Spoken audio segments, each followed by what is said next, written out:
Hello. Yes, sir. Good evening, sir. Good evening. ठीक है। चलो हम लोग पिछले क्लास जो है दो पढ़े थे, एस्को एंड फाइकोमाइसीटीज कंप्लीट किए थे। आज हम लोग का जो टॉपिक है वो बेसिडोमाइसीटीज है। देखो हम थोड़ा सा पहले कुछ लिख के रखे हैं, ठीक है ना। सबसे फर्स्ट में बेसिडोमाइसीटीज को मोस्ट एडवांस फंगी के तौर पे देखा गया है, क्योंकि ये लार्ज साइज में भी होता है और एक क्लियरली सीन क्लियरली उसको देख सकते हैं, इसलिए हम वहां पे लिखे हैं लार्ज एंड कॉन्स्पिशियस। ठीक है, मतलब ये एडवांस फंगी क्यों होता है, क्योंकि ये एक ऐसा फंगी है जो डिकम्पोज करता है। ठीक है, जैसे मान लो वुड है, वुड को डिकम्पोज करेगा और वो वहां पे ग्रोथ करता है, जिसका एग्जाम्पल एक कॉमन है वो है mushroom, toadstool, puff ball, bracket fungi. जो कि मशरूम हम लोग नॉर्मली इसको गिल फंगी भी बोला जाता है, मशरूम जो है वो हम लोग को देखने को मिलता है। ठीक है, अब जब हम ये बोल रहे हैं कि ये डिकम्पोज कर सकता है, तो डिकम्पोज किसको करेगा, तो प्लांट के वुड पार्ट में काइटिन एंड सेलुलोज को डिकम्पोज करने का कैपेसिटी रखता है, क्योंकि ये रिलीज करता है एंजाइम और उसको डिकम्पोज करेगा। होगा क्या, समझ लो। इसका जो है जो इंपॉर्टेंट पॉइंट है वो लिखा है, बट डिकम्पोजिशन कैसे होता है ये समझ लो। जैसे मान लो ये वॉल है, वुड वॉल है, ठीक है, वुड सरफेस है, इसमें काइटिन और सेलुलोज को डाइजेस्ट करने वाला एंजाइम को रिलीज करेगा और इसमें पोर्स बनाएगा। जब पोर्स बनाएगा तो इसके अंदर में हाइफी क्या हो जाता है, पेनिट्रेट कर जाता है और फिर वो ग्रोथ करता है। इसीलिए ये डिकम्पोज कर सकता है, इसलिए इसको डिकम्पोजर भी बोला गया है। और इसलिए एडवांस्ड मतलब इसको फंगी के तौर पे या क्लब फंगी भी इसको बोलते हैं, जो बेसिडोमाइसीटीज के अंदर में आता है। ठीक है, नेक्स्ट देखो वही चीज लिखा हुआ है कि it is able to decompose both cellulose and lignin है, सॉरी लिग्निन, हम काइटिन बोल रहे हैं, लिग्निन है, मतलब लिग्निन होता है। ठीक है, क्योंकि लिग्निन होगा तो सेल वॉल का जो कंपोजिशन है, प्लांट का सेल वॉल है, उसमें लिग्निन होता है, जिससे उसको टफ बनाता है, वो उसको भी वो वहां डाइजेस्ट करता है, मतलब डिकम्पोज कर सकता है। नेक्स्ट इसका माइसिलियम जो है, इसका दो टाइप का है, एक हम लोग प्राइमरी और दूसरा पढ़ते हैं सेकेंडरी। पहला primary mycelium is A haploid, मतलब ये एन नंबर में प्रेजेंट हुआ क्रोमोसोम नंबर में, लेकिन जब यही मल्टीप्लाई करेगा और ये जब 2n में जाएगा तो इसी को बोल देंगे सेकेंडरी।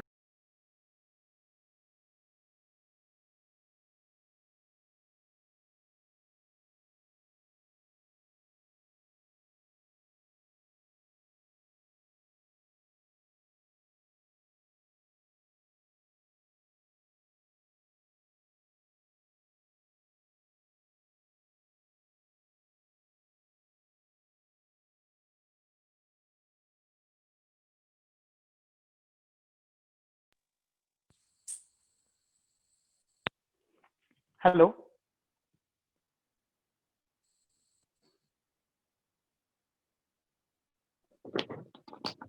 Yes, sir. हेलो, आवाज आ रही है? Yes, sir.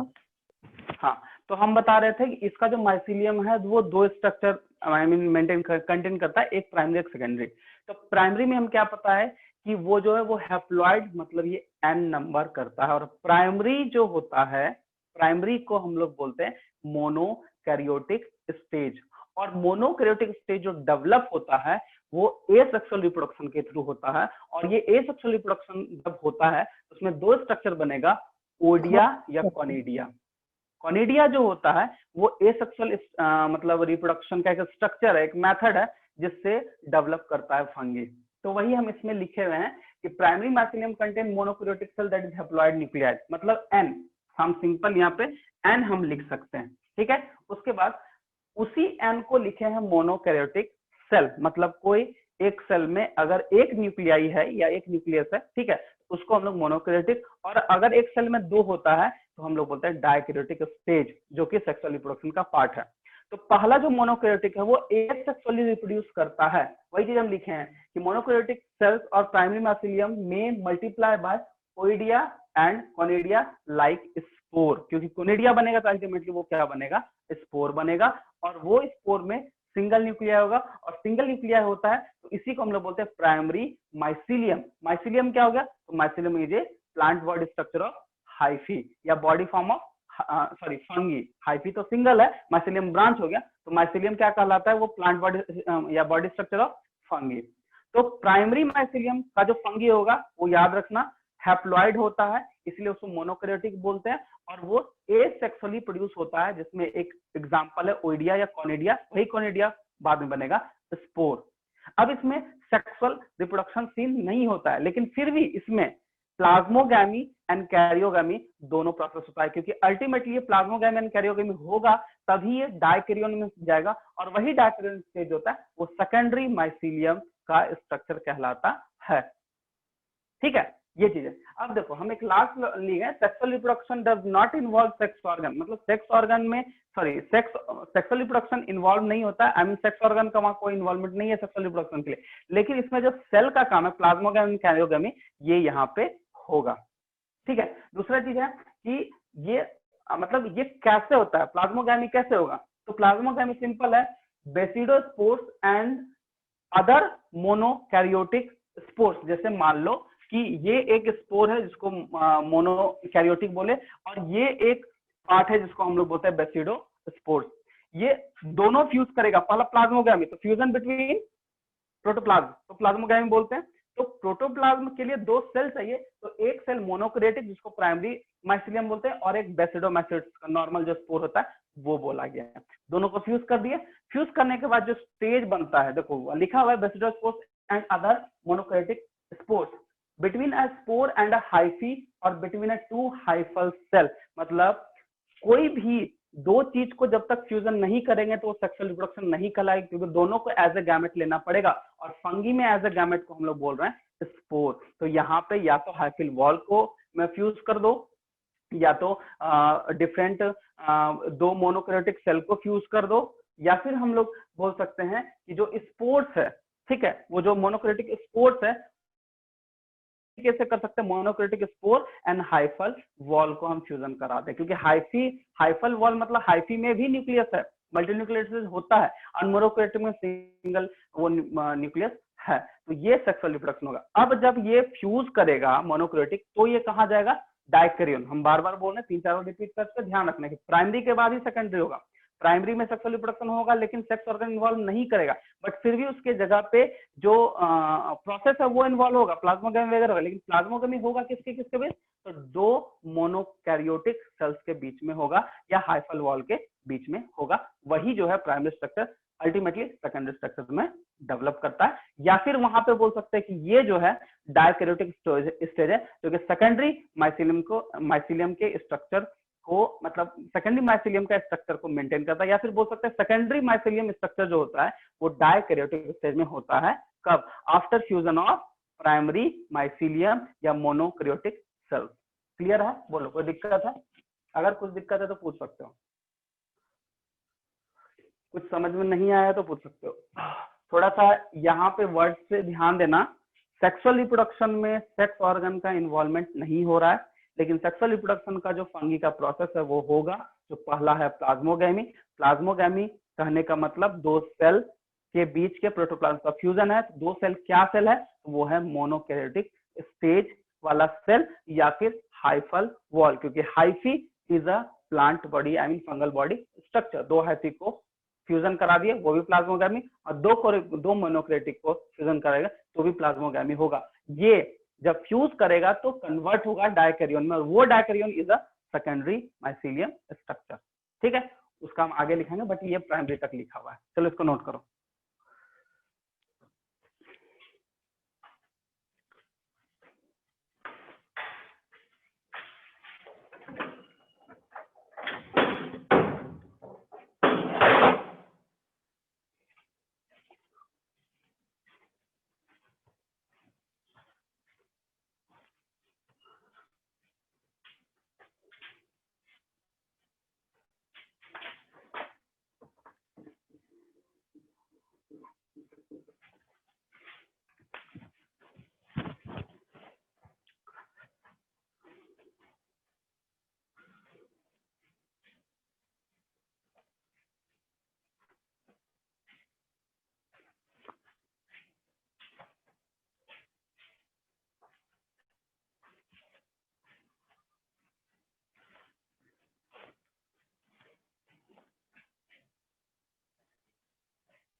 कंप्लीट हो जाएगा तो बताना, और अगर कुछ और प्रॉब्लम इसमें है या नहीं समझ में आया तो जरूर बोलना, ठीक है।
सर हो गया। हो गया ना? कोई प्रॉब्लम है प्राइमरी मैथिलियम सेकेंडरी मैथिलियम समझने में? अगर नो कुछ प्रॉब्लम है तो पूछो, ठीक है। नो क्लियर है ना? सर। यस। फिर से रिपीट करें एक बार, बोलो क्लियर है नो कि रिपीट सर। कर दे यस फिर सर। से? ठीक, चलो क्लियर है तो कोई बात नहीं, ठीक है। अब इसका आगे का सेकेंडरी वाले में जो होता है बस वही है, प्राइमरी का फ्यूजन के बाद जो डाइकैरियन स्टेज जाएगा, सिंपल है, दो सेल जब फ्यूज करेगा तो वो डिप्लॉयड स्टेज में आएगा, वही है डाइकैरियन स्टेज, जो कि सेकेंडरी माइसिलियम का स्ट्रक्चर को बताता है बस।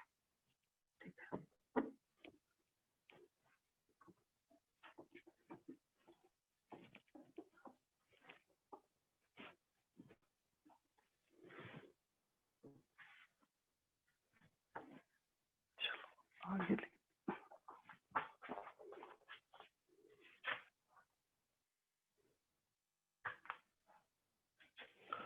Next point karyogamy.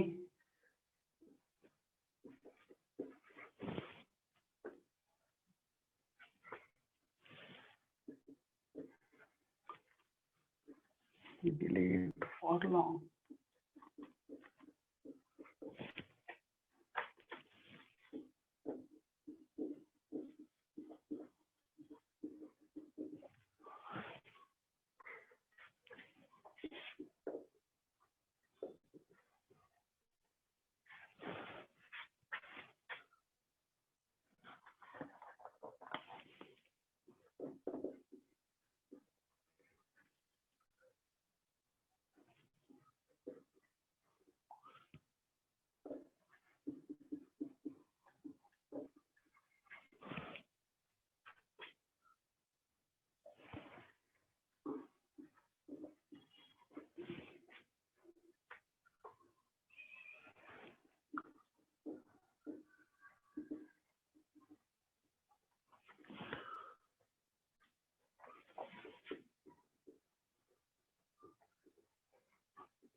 Secondary mycelium is long lived,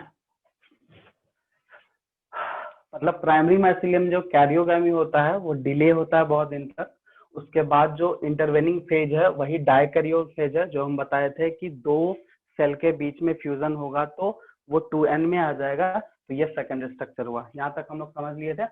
secondary mycelium जो होता है वो लॉन्ग लिव्ड होता है और it consists of profusely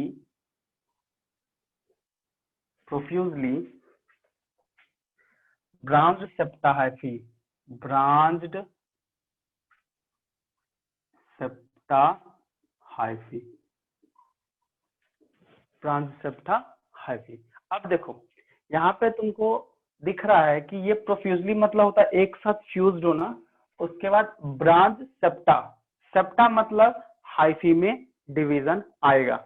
I mean ये जो सिलेंडर लाइक स्ट्रक्चर है, क्योंकि इसका स्पोर अल्टीमेटली फिलामेंटस होता है और इसमें जो मतलब डिवीजन होगा, ठीक है, उसको सेप्टम बोलते हैं। और यहाँ पे सेप्टम पे जो स्पोर बनेगा, इस कंडीशन में वो डोली पोर का स्ट्रक्चर बनाएगा।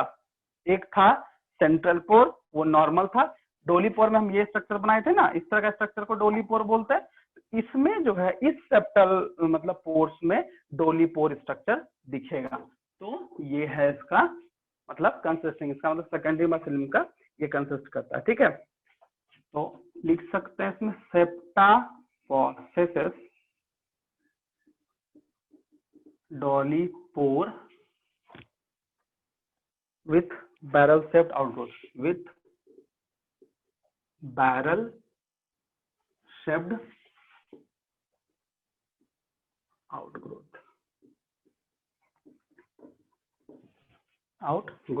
ये, ठीक है।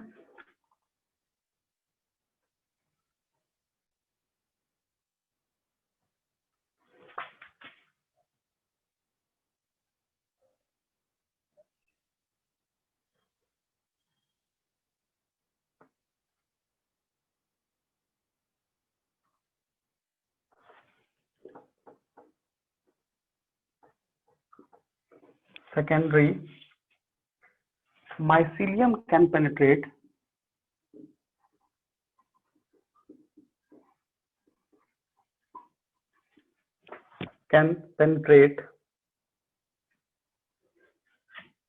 sorry छोड़ दो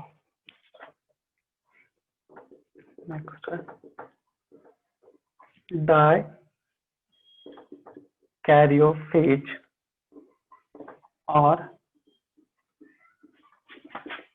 secondary mycelium may multiply by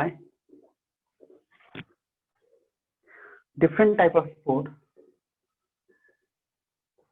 different types of spore.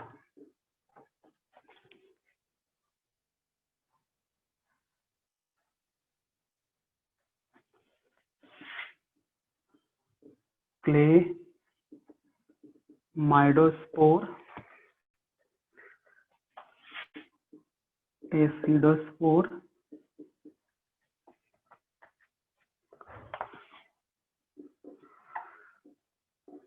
telutospore, etc.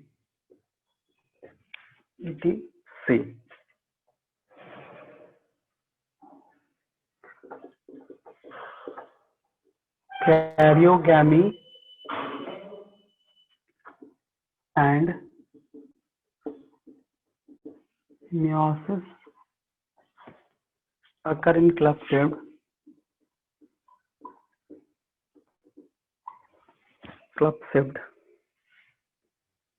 structure known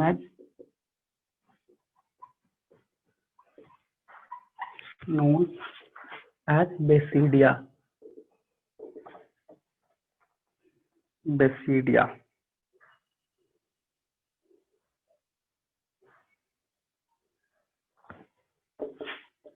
A basidia may be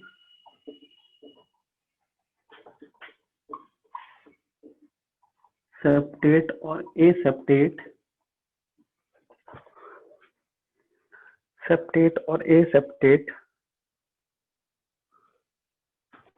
vertically or transversely,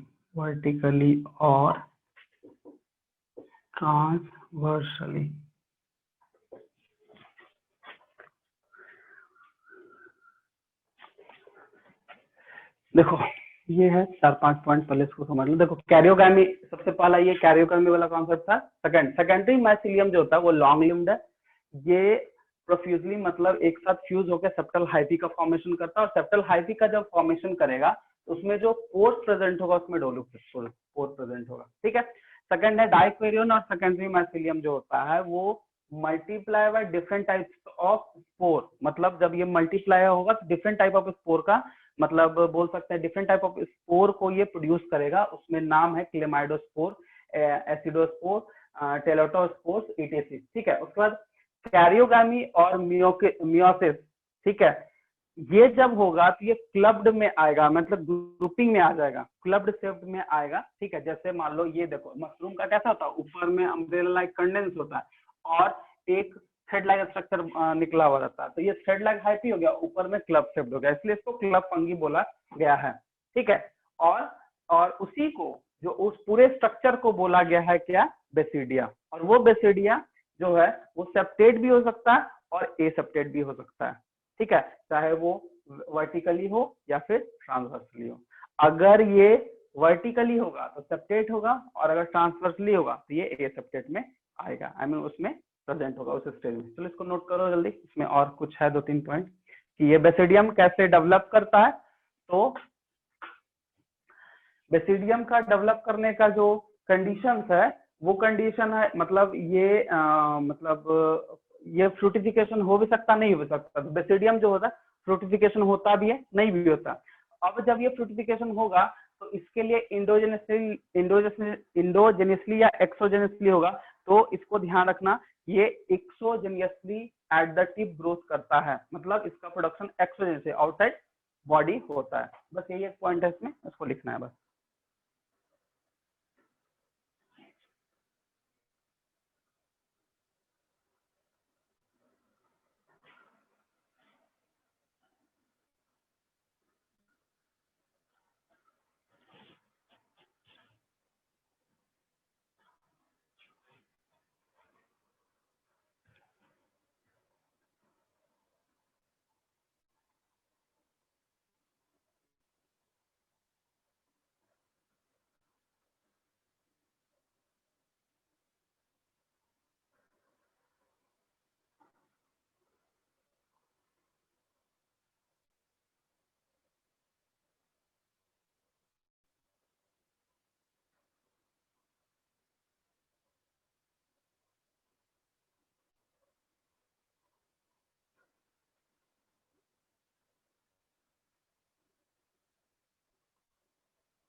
sir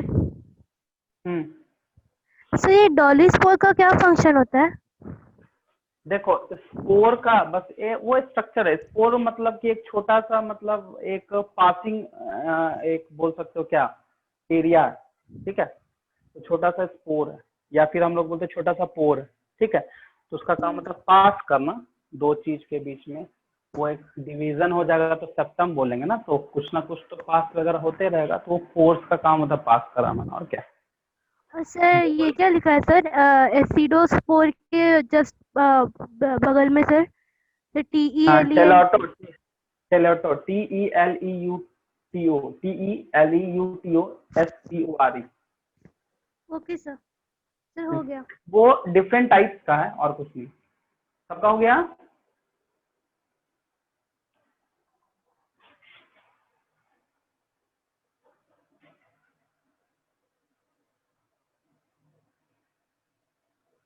बेटा yes sir.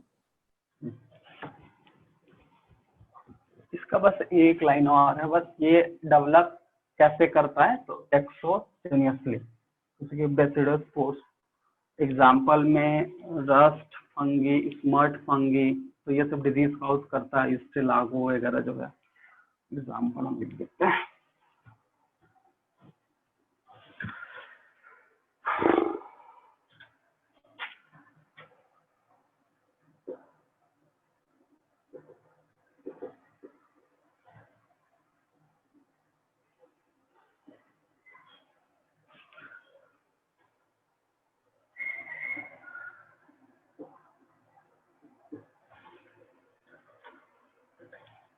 4 Neospore or Basidospore exogenously at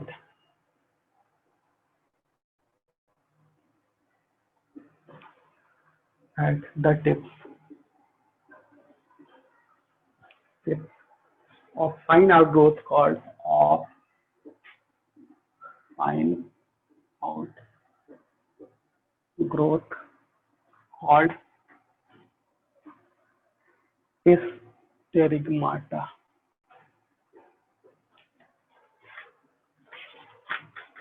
example में आएगा rust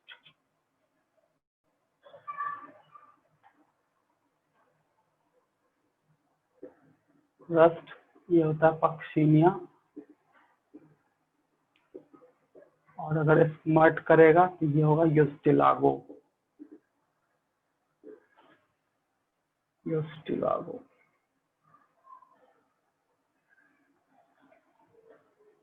example mushroom वगैरह लिखाई दिए हैं brackets में, ठीक है। LSD वगैरह, इसमें LSD भी आता है तो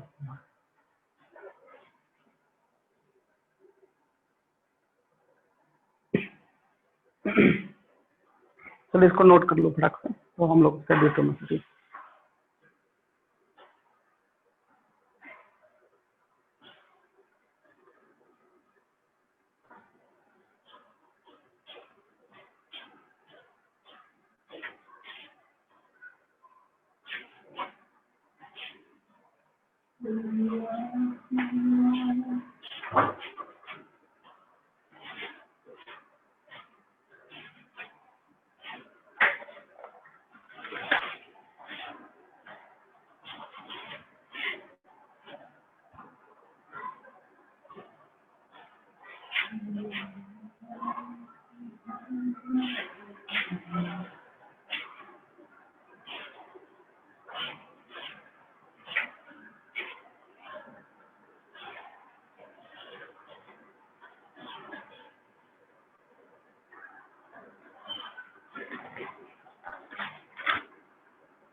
डन।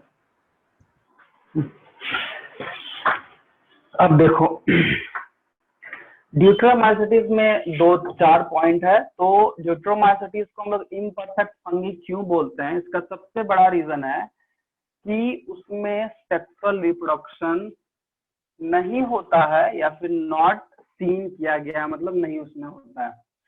दूसरा चीज क्या है कि उसका जो फॉर्म होता है वो मोस्टली यूनिसेलुलर होगा। क्या होगा? Mostly unicellular. तीसरा क्या है, वो उसमें एसेक्सुअल रिप्रोडक्शन जो होता है उसके जो स्ट्रक्चर प्रेजेंट है वो है कॉनेडिया। क्या है? कॉनेडिया।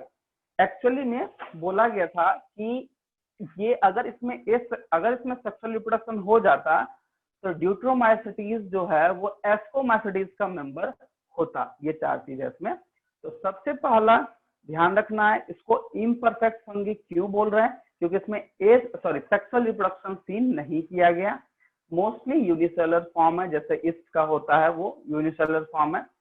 तीसरा चीज है ये इसका जो मतलब मतलब डिवाइड करेगा वो एसेक्सुअल रिप्रोडक्शन, इसका जो रिप्रोडक्शन प्रोसेस होगा वो एसेक्सुअल में कॉनिडिया के थ्रू होगा। ठीक है। दूसरा माइसीलियम जो है वो सेप्टेट होगा एंड सिनोसेटिक जो फॉर्म है वो नॉट नोन है, इसमें उसको नहीं बता सकते हैं। ठीक है, मतलब कि ये सिनोसेटिक बोल सकते हैं मल्टीन्यूक्लियोटाइड स्टेज जो होता है ऐसी वो इसमें नहीं होता है, मतलब ये यूनिसेलुलर फॉर्म है, मतलब ये इस है एक तरह से। ठीक है, तो बस यही है इसमें। तो ड्यूट्रोमाइसिटीज लिखते हैं, Deuteromycetes the imperfect fungi.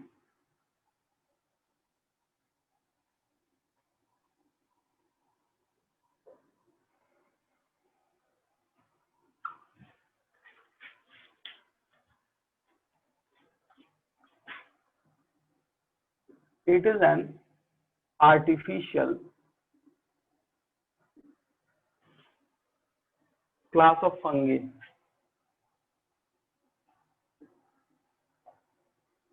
class of fungi which has been created, which has been created to include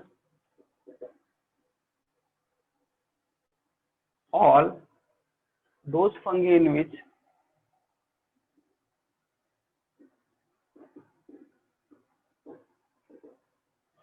which sexual stage is either absent, sexual stage is either absent or not known or not known. Some of Deuteromycetes are unicellular,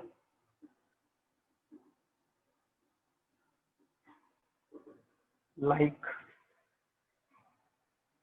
yeast, Next है the mycelium is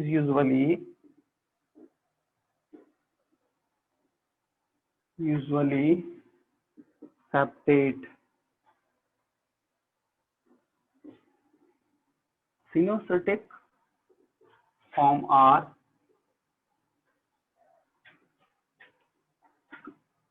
not known. Asexual reproduction often occurs by conidia.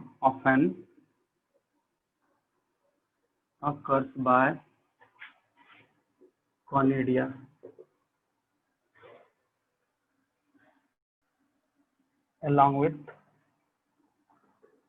some other type of spores.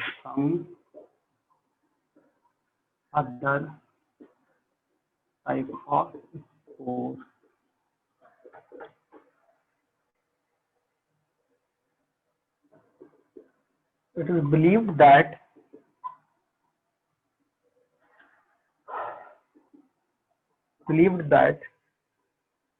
most member of Deuteromycetes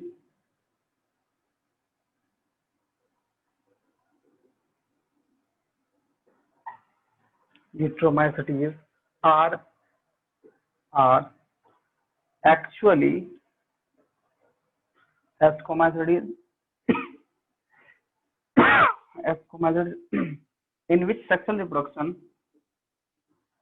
in which sexual reproduction is either absent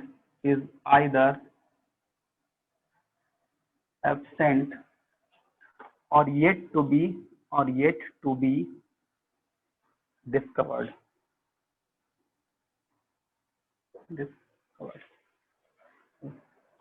इसको note कर लो. Sir 18 सितंबर को biology class हुआ था.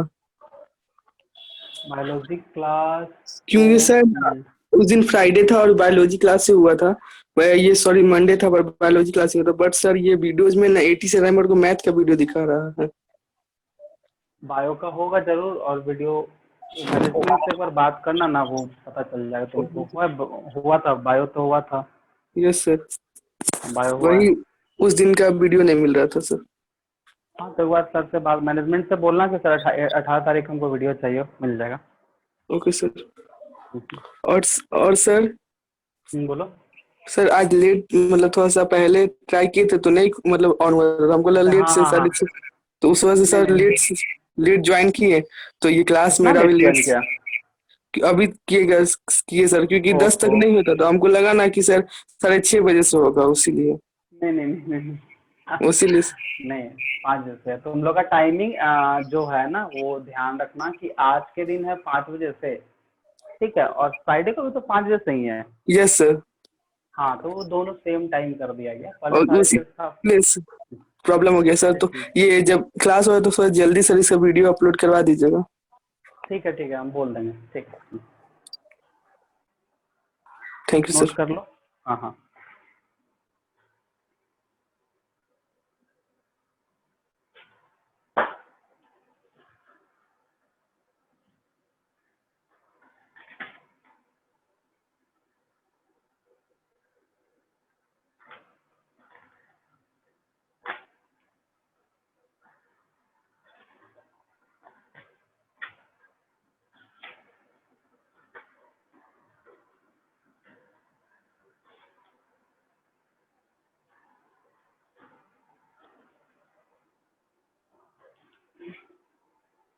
हो गया sir.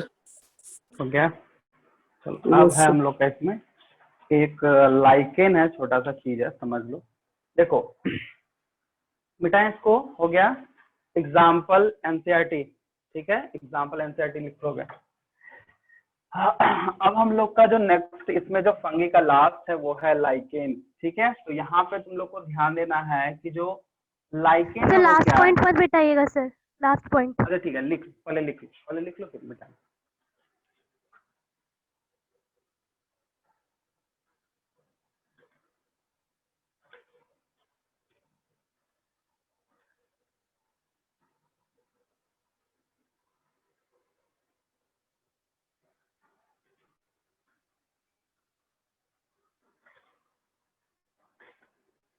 Yes sir हो गया। ठीक है, देखो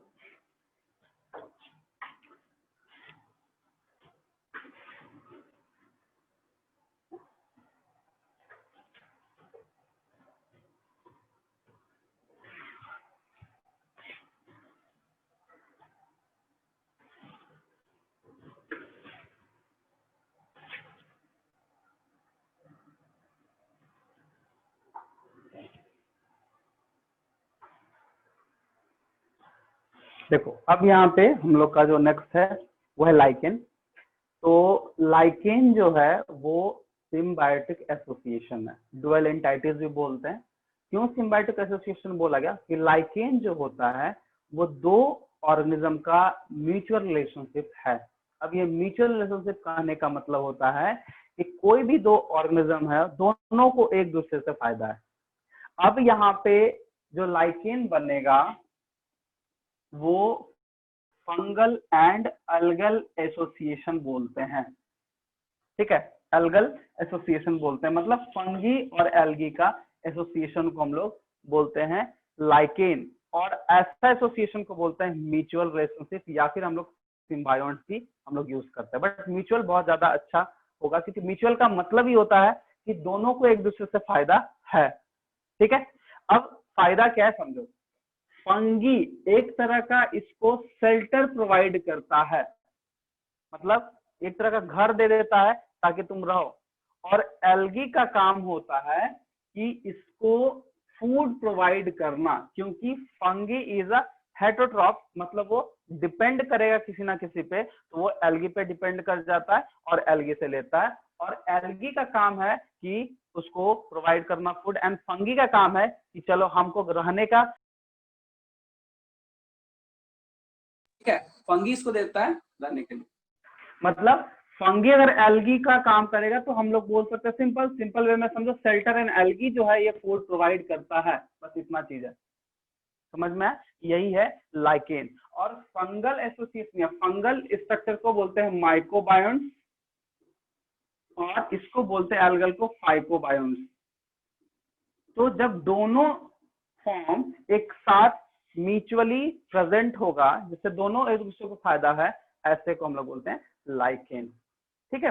इसका 3-4 इसका फंक्शन है वो हम लिखवाते हैं, और इसका एसोसिएशन, बस इसमें इतना ही जानना है, ठीक है। ये है तुम्हारा लाइकेन।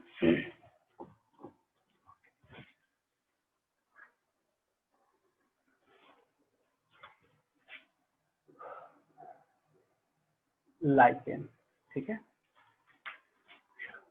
तो lichen lichens are dual organism and entities, which contain a permanent, which contain a permanent association of fungus,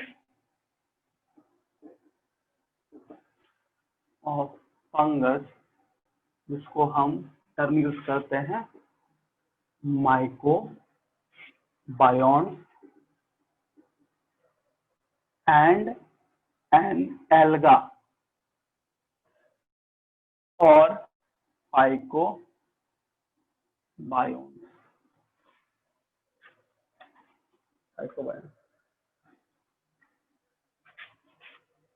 sir CHEN होगा ना? हाँ,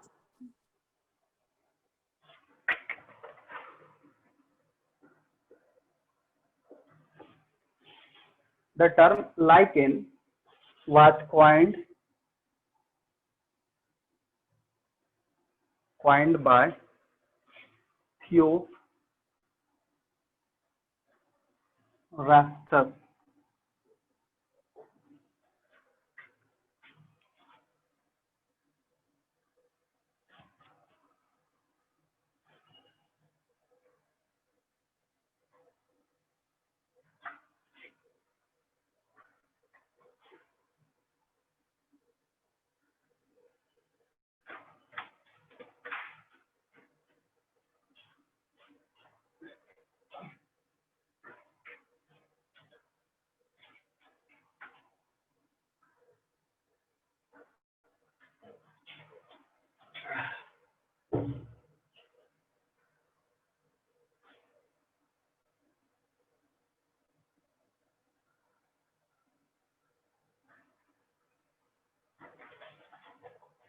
It was a function. The alga pick up water and mineral salt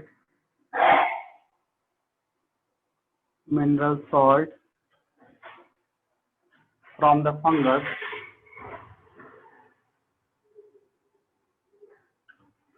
while the fungus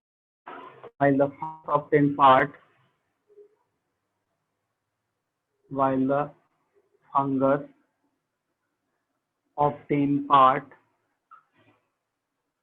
of food manufactured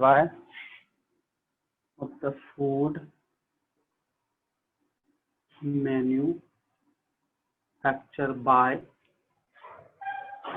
the algae.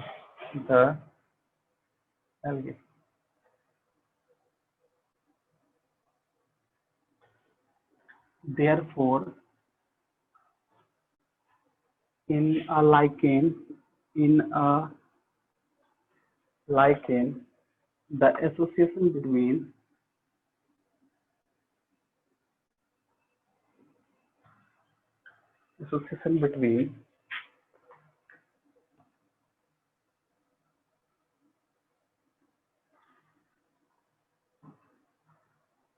algae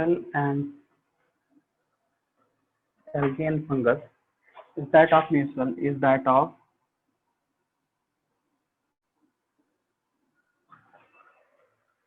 mutual benefit.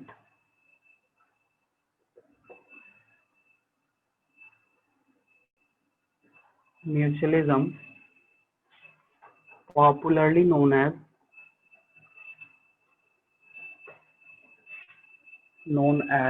symbiosis.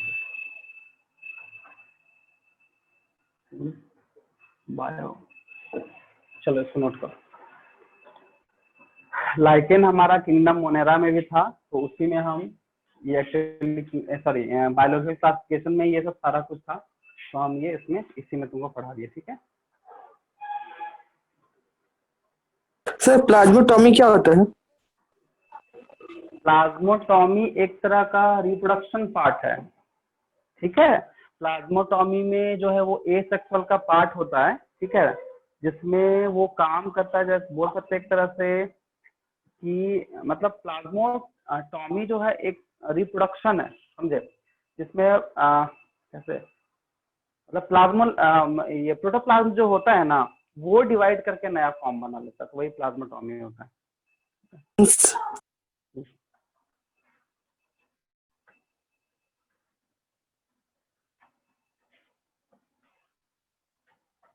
Answer phytoplankton. Phytoplankton, yes sir. तो देखो phytoplankton कहने का मतलब एक ऐसा माइक्रोस्कोप ऑर्गेनिज्म जो free float करता है, और फाइटो जब लगा होता है तो प्लांट स्पीसीज हो गया, प्लांट पार्ट। आई मीन जो फोटोसिंथेसिस प्रोसेस कर रहा है वो अगर फ्री फ्लोट है, एकदम माइक्रोस्कोपिक जो होता है वो, जैसे प्रोटिस्टा में, तो प्रोटिस्टा में जितना भी वो प्लैंक्टोनिक ऑर्गेनिज्म है, प्लैंक्टोनिक यूज हो रहा है इसे क्योंकि कॉमन यूज कर रहे हैं, बट फाइटो बोलेंगे तो प्लांट एंड जू बोलेंगे तो एनिमल। जैसे अमीबा इज अ एनिमल, तो वो प्लैंक्टोनिक है, वो तैरते रहता है, वो फ्रीली प्रेजेंट है, तो प्लैंक्टोनिक का मतलब फ्री फ्लोटिंग, और फाइटो मतलब प्लांट। तो प्लांट जो माइक्रोस्कोपी है और वो फ्री फ्लोटिंग करेगा तो उसको फाइटोप्लैंक्टन, ठीक है।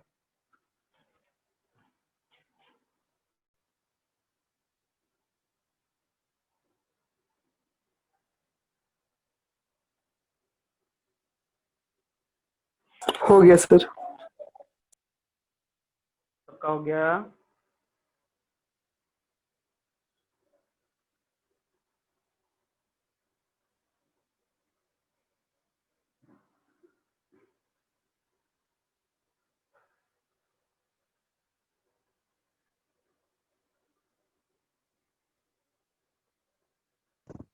सर फर्स्ट पॉइंट जो है सर लाइकेन का जो लास्ट लाइन है ना सर, इस फंगस माइक्रोबायोन्ट एंड एन एल्गा, और सर लास्ट में क्या लिखा हुआ है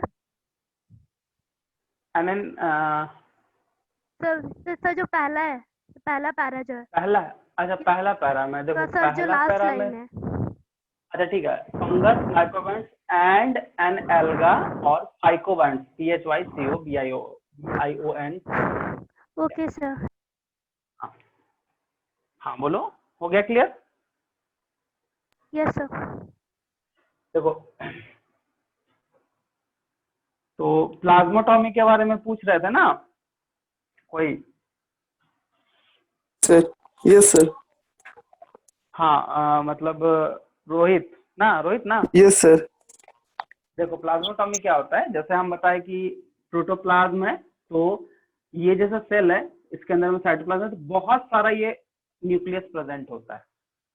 जब ये मल्टी न्यूक्लिएटेड स्टेज में होगा, तो जब ये डिवाइड करके एक से ज्यादा ऑर्गेनिज्म बनाएगा, तो उस डॉटर न्यूक्लियाई में भी एक से ज्यादा न्यूक्लियस प्रेजेंट है। तो वैसे रिप्रोडक्शन को हम लोग प्लाज्मोटॉमी, जो एसेक्सुअल का पार्ट है, प्रोटोप्लाज्म से ही डिवाइड करेगा, मतलब जो डिवीजन, जो न्यू ऑर्गेनिज्म बनेगा जिसको डॉक्टर सेल बोलेंगे, उसमें भी एक से ज्यादा न्यूक्लियाई प्रेजेंट होगा। ऐसे प्रोसेस को प्लाज्मोटॉमी। क्लियर है? बोलो।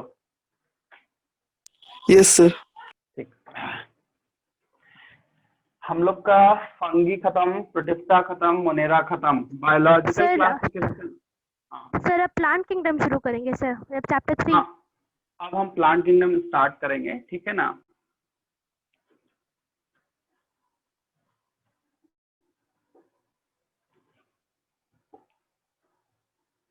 तो थोड़ा सा आज उसमें हम लोग इंट्रोडक्शन ही देख लेंगे, क्या है नहीं है, ठीक है ना?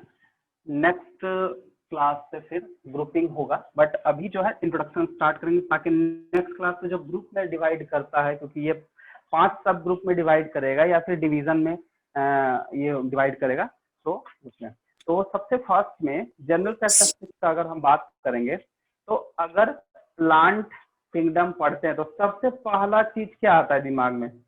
अगर वो प्लांट होगा तो क्या होगा, उसमें क्या होना चाहिए? Root, stem, leaves. देखो एक्चुअली जो है प्लांट किंगडम को, ठीक है, प्लांट किंगडम का जो डिवीजन हुआ है वो मेनली हुआ है उसके स्ट्रक्चर के हिसाब से। जैसे सबसे पहला जो प्लांट किंगडम में सबसे पहला जो डिवीजन है, हम लोग जिसको फाइलम एनिमल बोलते हैं और प्लांट में डिवीजन बोलते हैं, जो सबसे पहला डिवीजन है या फिर जो भी उसमें डिवीजन किया गया है, उसका सबसे जो मेन बेसिस है वो है उसका बॉडी ऑर्गेनाइजेशन, और उसको बांटा है किस हिसाब से? तो थैलस, ऑर्गेनाइजेशन से, थैलस ऑर्गेनाइजेशन। ठीक है, सबसे पहला चीज है प्लांट है, क्लोरोफिल होगा, मल्टीसेलुलर है, यूकैरियोटिक होगा, वस्कुलर टिश्यू किसी में होगा किसी में नहीं होगा, क्योंकि इसमें इवोल्यूशन हुआ है, तो वो हम लोग डिवीजन के हिसाब से पढ़ेंगे। ठीक है, रिप्रोडक्शन में एसेक्सुअल सेक्सुअल दोनों दिखेगा। इवन की जो हायर एनिमल है उसमें सेक्सुअल में डिफरेंसेस बहुत ज्यादा आता है, जैसे एंजियो एंड जिम्नोस्पर्म में देखेंगे। और इन्फ्लोरेसेंस का स्ट्रक्चर भी थोड़ा थोड़ा अलग होगा। जैसे मान लो हम लोग बोल देंगे कि जिम्नोस्पर्म, तो जिम्नोस्पर्म में क्या आता है कि वैसा प्लांट जो छोटा है, झाड़ी मतलब हर्ब्स एंड सर्ब्स जो उतना भी है वो एंजियो में है, और जिम्नो में जब जाएंगे जिम्नोस्पर्म मतलब कि हो गया तुम्हारा छोटा प्लांट, और एंजियोस्पर्म हो गया जो लार्ज प्लांट है, ट्री वगैरह जो है उसमें फर्टिलाइजेशन वगैरह का अलग अलग है। बट सबसे फर्स्ट में जो प्लांट किंगडम का डिवीजन किया गया है उसका सबसे बड़ा जो बेसिस था वो इनिशियल वो थैलस ऑर्गेनाइजेशन है। अब जब ये थैलस ऑर्गेनाइजेशन है तो थैलस ऑर्गेनाइजेशन का मतलब क्या होता है, तो प्लांट बॉडी का डिफरेंशिएशन करना, डिफरेंशिएशन होना। अब ये डिफरेंशिएशन कैसे करोगे, तो differentiate of root stem and leaves. जब हम थैलस ऑर्गेनाइजेशन लिख रहे हैं तो हमेशा ध्यान रखना इसका मतलब है, थैलस ऑर्गेनाइजेशन का मतलब है plant body do not differentiate into root stem and leaves. Thallus का मतलब होता है एक शीट लाइक स्ट्रक्चर, एक undifferentiation of root stem leaf, ये चीज होता है। तो प्लांट किंगडम में जो भी डिवीजन है तो सबसे पहला बेसिस ये रखा गया। दूसरा चीज है कि इसमें दूसरा बेसिस था कि इसमें वस्कुलर टिश्यू है या नहीं है, हो रहा है कहाँ नहीं हो रहा है। अगर सीड हो रहा है तो सीड कोट है कि नहीं है, कि seedless plant and seed plant. तो अगर हम देखेंगे तो initially thallus organisation and then जो कॉमन प्रोसेस था, उसके बाद दूसरा जो मेन कारण था वो था रिप्रोडक्शन बेसिस पे। अगर हम प्लांट को डिवाइड करें तो दो सुपर किंगडम बोल सकते हो या सुपर डिवीजन बोल सकते हो, जिसको बोलते हैं क्रिप्टोगैम्स एंड फेनेरोगैम्स। क्या बोलते हैं? एंड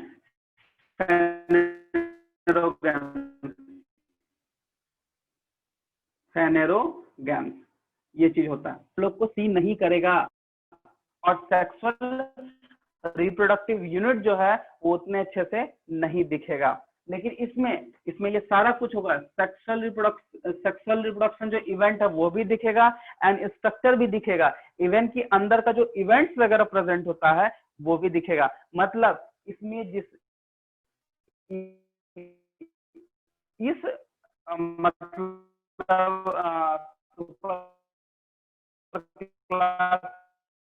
बोल सकते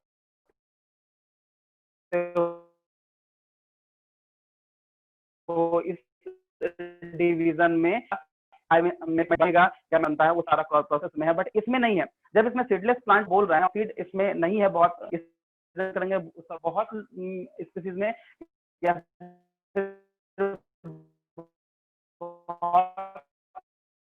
डिवीजन जो सीडलेस प्लांट होता है वो मोस्टली एसेक्सुअल रिप्रोडक्शन को ज्यादा प्रेफर करता है, वो सेक्स को कम करेगा। और इसमें एसेक्सुअल है, सेक्सुअल रिप्रोडक्शन इसमें हाईली एडवांस या बोल सकते हैं कि क्लियर कट दिखने वाला चीज है, और इसमें सेक्सुअल रिप्रोडक्शन एक प्रॉपर इवेंट होता है। फर्टिलाइजेशन पढ़े, ट्रिपल फ्यूजन पढ़े, एम्ब्रायो फॉर्म किया, गैमेट का फॉर्मेशन कैसे होगा, गैमेट का मतलब मैच्योरेशन कैसे होगा, गैमेट ट्रांसफर कैसे होगा,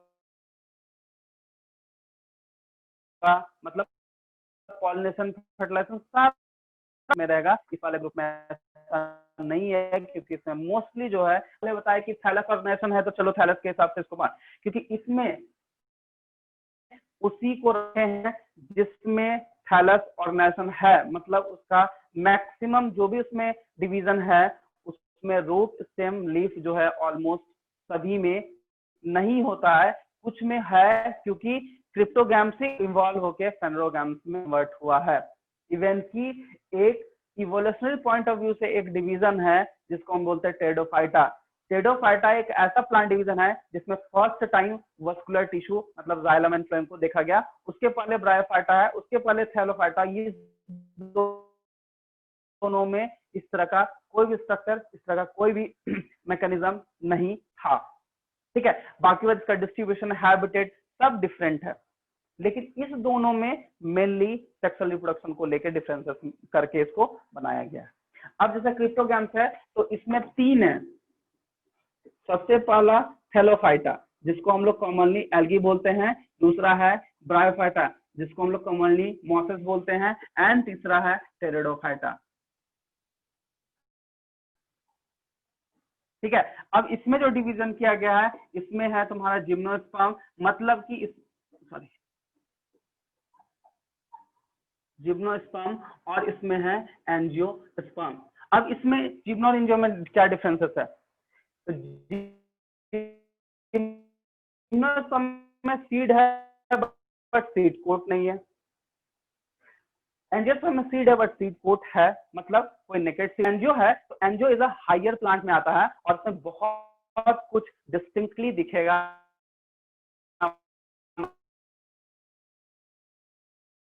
मतलब बोल सकते हैं एक तरह से कि वो क्लियर कट दिखेगा कि सेक्सुअल रिप्रोडक्शन कैसे हो रहा है, क्या हो रहा है। जितना भी मैकेनिज्म है ये इसमें भी दिखेगा, इसमें भी दिखेगा, लेकिन फर्टिलाइजेशन ट्रिपल फ्यूजन का प्रोसेस नहीं हो पाता है, बट इसमें होता है। बाकी गैमेट इसमें बनेगा, इसमें बनेगा, और अगर इस समय सेक्सुअल होता है तो इसमें भी गैमेट बनेगा, बट उतना ज्यादा इफेक्टिव नहीं है। बोलते हैं ना कि प्राइमरली क्या है, तो ये एसेक्सुअल है और ये प्राइमरली क्या है,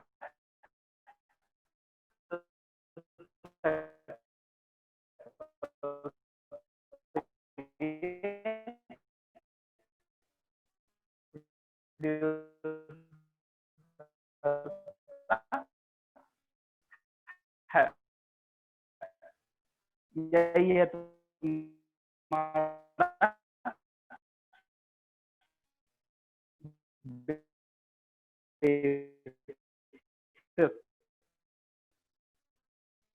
नो सर।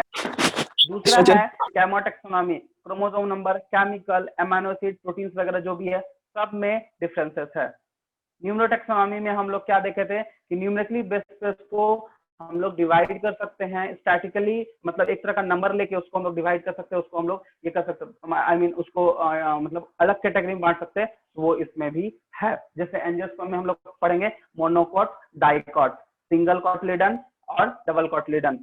तो इसमें एंजियोस्पर्म में भी मतलब एक तरह से बोल सकते हैं क्लास आता है जिसको हम लोग 2 क्लास में बांटते हैं, मोनोकॉट एंड डाइकॉट। ये सुनने होगा मोनोकॉट और डाइकॉट, मतलब single seed and double seed. ठीक, हाँ ये चीज होता है इसमें। ठीक है, तो यही है तुम्हारा इंट्रोडक्शन। ठीक है, क्लियर है? बोलो। Yes sir. ठीक है, तुम लोग को एक हम फ्लो चार्ट बना देते हैं ताकि तुम लोग को डिफरेंसेस पता चल जाएगा। ठीक है, वो फ्लो चार्ट बस नोट कर लो, वो है। तो नेक्स्ट क्लास से हम लोग जब स्टार्ट करेंगे तो इसमें हम लोग देखेंगे क्या क्या हम लोग को इसमें पढ़ना है। ठीक है, जैसे और हाँ देखो, हर एक प्लांट है तो उसका इकोनॉमिकल इंपॉर्टेंस है, हर एक प्लांट है तो उसका एक अल्टरनेशन ऑफ जनरेशन है। अब अल्टरनेशन ऑफ जनरेशन ये क्या होता है, तो अल्टरनेटिव जनरेशन जो है उसमें मैकेनिज्म पढ़ना होगा। तो हैप्लॉइड साइकिल, डिप्लॉइड साइकिल, मतलब गैमेट का ज्यादा साइकिल होगा या फिर 2n स्टेज में ज्यादा साइकिल बनेगा, ये सब चीज हम लोग को यहाँ पे देखना है।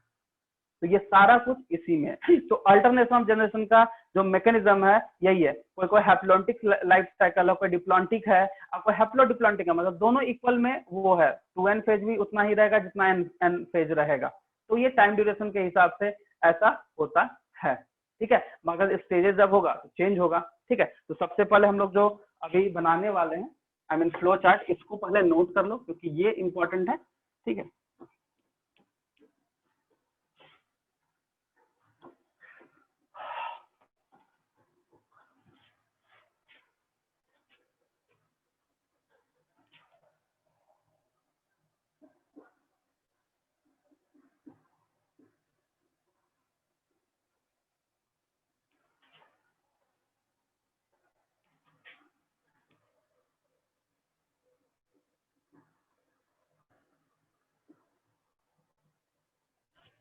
Cryptogam and फेनेरोगैम।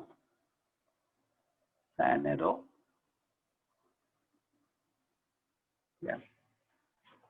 तो इसमें प्लांट विथ सीड और सेक्स ऑर्गन विजिबल। देखो सेक्स ऑर्गन विजिबल, और इसमें हो जाएगा प्लांट विदाउट सीड, तो इसको नोट करते चलो, without seed and sex organ invisible. Invisible मतलब वो नहीं दिखेगा उतना, ठीक है। और इसमें हम लोग रखे हैं 3 सब डिवीजन को, सॉरी। तो इसमें होता है थैलोफाइटा, ब्रायोफाइटा एंड टेराइडोफाइटा। उसके बाद है टेराइडोफाइटा, और इसमें है 2 जिम्नोस्पर्म और एंजियोस्पर्म। इसको बोलेंगे नेकेड सीड और इसको बोलेंगे सीड विथ सीड कोट। और इसको नेकेड सीड इसलिए बोलते हैं क्योंकि विदाउट सीड कोट होता है, विदाउट सीड कोट, यह ठीक है, यही है, ठीक है। अब एंजियोस्पर्म को देखा जाए तो एंजियोस्पर्म में फिर 2 है, एक हम बोलेंगे डाइकोटिलेडन और दूसरा होता है मोनोकोटिलेडन। ये चीज बस इसको नोट कर लो।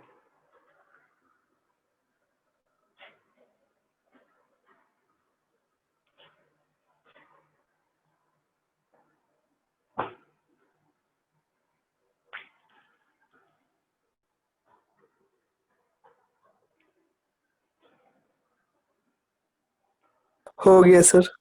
क्लियर है? इसमें बोलो कोई दिक्कत नो सर। नहीं ना? नो सर, कोई प्रॉब्लम नहीं। तुम लोग बस एक काम करोगे, ठीक है, प्लांट किंगडम का जो इनिशियल इंट्रोडक्शन है, बस डिवीजन को छोड़ना है। आई मीन डिवीजन को रीड कर लेना, वैसा कोई दिक्कत नहीं है रीड करने में, बट इनिशियली थोड़ा सा पढ़ना ताकि तुमको समझ में आ जाए कि क्या बोलना चाहता है। साइटो, कैमो, न्यूमरो, ये सबको पेंसिल से टिक कर लेना, क्योंकि ये सबसे पॉइंट आई मीन क्वेश्चन बनता है तुम्हारा ऑब्जेक्टिव, ठीक है। तो इंट्रोडक्शन में वो सब मिलेगा तो तुम लोग आराम से कर सकते हो। बाकी बात इसको ध्यान रखना, इसी बेसिस पे हमारा ये पूरा चैप्टर चलेगा, ठीक है, यही है। सर हाँ बोलो। सर ट्राइकोन्स के बारे में थोड़ा सा बता दीजिए ना। क्या? ट्राइकोन्स, यस सर। एक मिनट, ट्राइकोन्स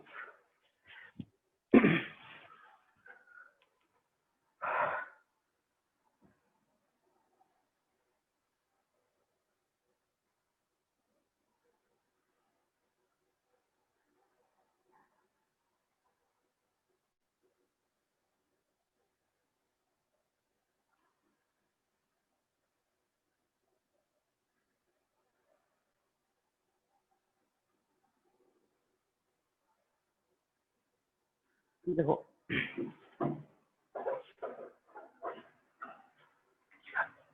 ट्राइकोम्स का जैसे मान लो ये लीफ है, ठीक है, तो बहुत सारे लीफ के ऊपर में इस तरह का हेयर लाइक स्ट्रक्चर है जिसको एपिडर्मल हेयर बोलते हैं।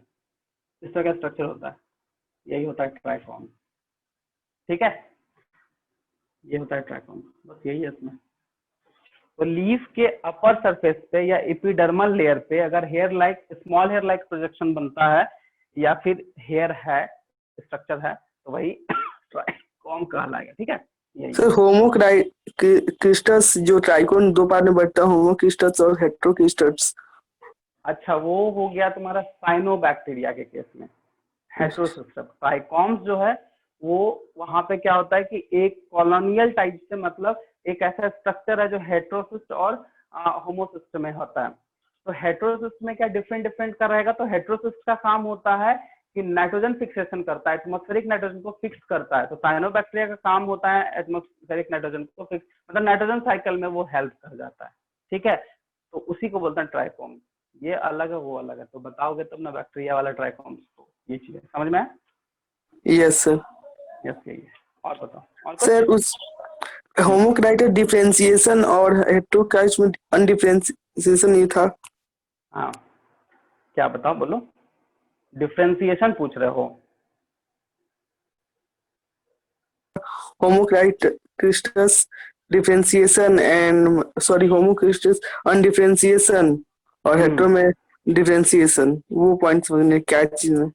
होमो में डिफरेंशिएट नहीं हो पाएगा और हेटेरोसिस्ट में एक एग्जैक्ट लोकेशन मिलता है। एग्जैक्ट लोकेशन के पास हम लोग देख सकते हैं कि हाँ यहाँ पे हेटेरोसिस्ट है, यहाँ पे हेटेरोसिस्ट है, बट वो होमो में मतलब कॉम्पैक्टली अरेंज्ड होता है, वो पता नहीं चल पाता उतना डिस्टिंक्ट, इसलिए वो डिफरेंशिएट और अनडिफरेंशिएशन का काम मतलब वहाँ कॉन्सेप्ट है कि डिफरेंशिएट होकर दिख जाता है हेटेरोसिस्ट कि हाँ यहाँ पे है। जैसे तुम स्ट्रक्चर देखोगे तो एक थ्रेड लाइक स्ट्रक्चर बना होगा, तो वहां पे तुम एनसीईआरटी में देखना एक ही जगह पे ट्राइकॉन्स या फिर हेटेरोसिस्ट वहां दिखाता है।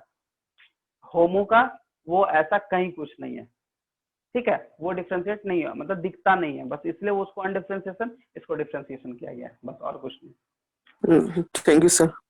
और कुछ? नो ठीक सर। है, और तो सर नेक्स्ट, हाँ नेक्स्ट बोलो। सर वो क्लास का वीडियो के बारे में बोल रहे थे। अच्छा 18 तारीख को ना? 18 तारीख वाला और आज वाला। आज वाला ठीक है, 18 और आज वाला दोनों अपडेट करवा देते, ठीक है। तो फिर दो काम ध्यान रखना। पहला, ठीक है, एनसीईआरटी को पढ़ोगे अच्छे से, ठीक है, और एक और काम ये है कि तुम प्रीवियस जो भी तुमको पढ़ा है बायोलॉजिकल क्लासिफिकेशन में, उसको भी एक बार तुम लोग जरूर पढ़ना, क्योंकि इसमें अगर किसी भी तरह का तुमको प्रॉब्लम होता है तो डिस्कस किया करो, ठीक है, क्लास में डिस्कस करते चलो, क्योंकि अगर सोचोगे नहीं बाद में करेंगे इस तरह नहीं, पूछते चलना। तो पहला काम है प्लांट किंगडम को एक बार थॉरली पढ़ना, इंट्रोडक्शन, देन फिर अपना जो भी प्रीवियस है उसको जो भी है उसको रिवीजन करते जाना, ठीक है। बाकी बात कुछ होगा तो फिर हमको बताना। डीपीपी सॉल्व कर ली और कोई बुक? डीपीपी सॉल्व हो गया? Yes sir. यस सर, हम भी कर लिए सर। प्रॉब्लम उसमें था? नहीं सर, कुछ खास नहीं, नहीं। कोई खास नहीं, मतलब नहीं सर, कोई डीपीपी नहीं में था। कोई नहीं था। अच्छा तो बताओ डीपीपी में कितना क्वेश्चन मिला था तुम लोग को? 100। 100 यस ऑब्जेक्टिव सर। था? Yes yes sir. ऑब्जेक्टिव था। मतलब क्वेश्चन बन रहा है ना? हाँ सर सर। हाँ, लिविंग वर्ल्ड तो का ये, भी और उसका भी हो गया। हाँ ठीक है, तो वो सही है, मतलब क्वेश्चन बनना चाहिए, ठीक है। बाकी बात डाउट वगैरह होगा तो फिर, और उसको प्रैक्टिस करते चलो। मान लो कुछ कुछ क्वेश्चन में तुम कुछ ना कुछ तो कंफ्यूजन हुआ होगा 2-4 क्वेश्चन में, तो उसको रिवाइज करते जाओ। और वही चीज है, देखो अब ये शॉर्ट नोट्स का जो तरीका क्या है कि तुम जैसे मान लो चैप्टर लिखे, चैप्टर का क्वेश्चन बना लिया, अब 100 क्वेश्चन में तुम्हारे 4-5 क्वेश्चन है जो तुमको कंफ्यूजन हुआ, तुमको बनाने में थोड़ा थोड़ा प्रॉब्लम हुआ, मतलब ध्यान में नहीं आ रहा है, वो सब क्वेश्चन को तुम एक अलग पेज में निकाल के या कॉपी बना लो और चैप्टर लिख के उसमें ये लिख दो, हाँ ये प्रॉब्लम हुआ, तो बार बार रिवीजन करने से मेरा जा। बाकी बात 90-95 क्वेश्चन तो बन ही जा रहा है एक बार में, कोई दिक्कत नहीं। तो थ्योरी को रिवीजन फिर करना है और ऑब्जेक्टिव में वही करना है जो थोड़ा कंफ्यूजन था, थोड़ा हमको टाइम लगा बनाने में, ठीक है, वो उस पे, तो बस उतना करना है, ठीक है। उसके बाद फिर आगे अगर वैसा कुछ असाइनमेंट मिलता है तो बनाओ, फिर हमसे पूछना, ठीक है। Thank you sir. ठीक है, थैंक यू सर। ठीक है, फिर नेक्स्ट क्लास हम लोग मिलता है, ठीक है।